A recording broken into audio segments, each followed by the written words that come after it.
Obuzibidde nga ababaka ba NRM 13 be bakakasiddwa okuba nga bebegwanyiza okudda mu kifo kya adde Sipiika wa Parliament Jacob Oulanya okuyingira mu byafaayo nga Sipiika asoose okufiira mu ntebe. Ekijja abantu enviri ku mutwe ye NRM butawandiisa muntu yenna yeegwanyiza ku kifo kya myuka Sipiika kyokka nga akirimu obudde buno Anita Amongo yavuddeyo ne yeewandiisa mu lw'okutaano okuvuganya ku kifo kya Sipiika era kirese bangi nga beebuuza ebibuuzo ebitali byangu kuddamu.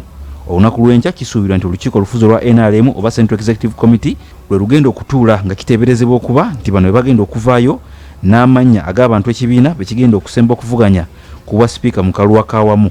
Okuva eyali omukuza w'olukiiko lw'eggwanga olukulu Jacob Oulanya lwe yafa, abakulembeze mu Mambuka ga Uganda mu bitundu okuli Acholi, Olw'anya gy'abadde ava Lango ne West Nile bazze bakyogera lwatu nti olw'okuba Sipiika abadde ava Waabwe. Ekifo kino anaakiddamu agibwe mu bakulembeze abaliwo okuva mu bitundu ebya Acholi oba Mambuka. That the position for the Speaker of the 11th Parliament be reserved for Northern Uganda. This is based on its remarkable performance in the recently concluded 2021 general elections. Mu kusooka ababaka bava mu Acholi babadde bawanze eddusu ku minisita w'ebigwa bitalaze Hilaloneke okuva mu disitulikiti y'Eramu oba omubaka wa ggulu City West Ojala Martin Mapenduzi ku kifo kino kyokka obukeredde leero nga bano ebyokwesimbawo babiganye.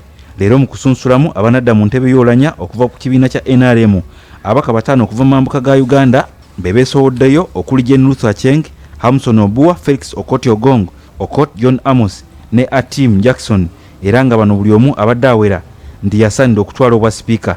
Kati mu lukuŋŋaana lw'abannamawulire olutudde ku Parliament olw'eggulo lwa leero ababaka okuva mu Mambuka ga Uganda bawuze obutalinnya ku kisaawe Kololo gw'okutaano lwa ssabbiiti eno mu kulonda anadira Oulanya mu bigere singa mu mannya ag'abalaze obwetaavu mu ntebe y'obwa Sipiika 13 tebalondebwa kwabo ava mu Mambuka ga Uganda. SEC fails to select any of the names from Northern Uganda that have expressed interest today for the position of the Speakership of the 11th Parliament.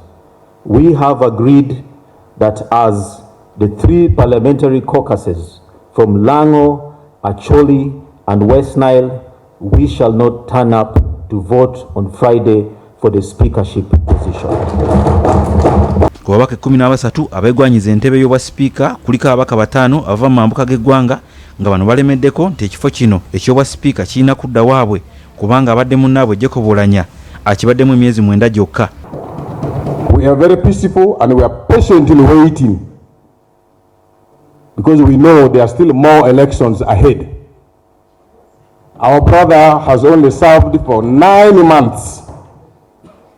We are not going to apply any force for them to take the rightful decision and make the people of Northern Uganda feel they are part of this country. Nga bayita musaabawandiisi w'olukiiko lwabwe era omubaka wa Kole North Samuel Opio kino kyali kibaddewo ku kifo ky'omubaka wa Parliament w'obuvanjuba bwa Africa Mathias Kasamba bwe yava mu bulamu bw'ensi eno ekibiina kya NRM ne kizaawo James Kakooza ava mu bitundu bya Buganda. Judah Musisi, BBS Telefaina, ageesigika.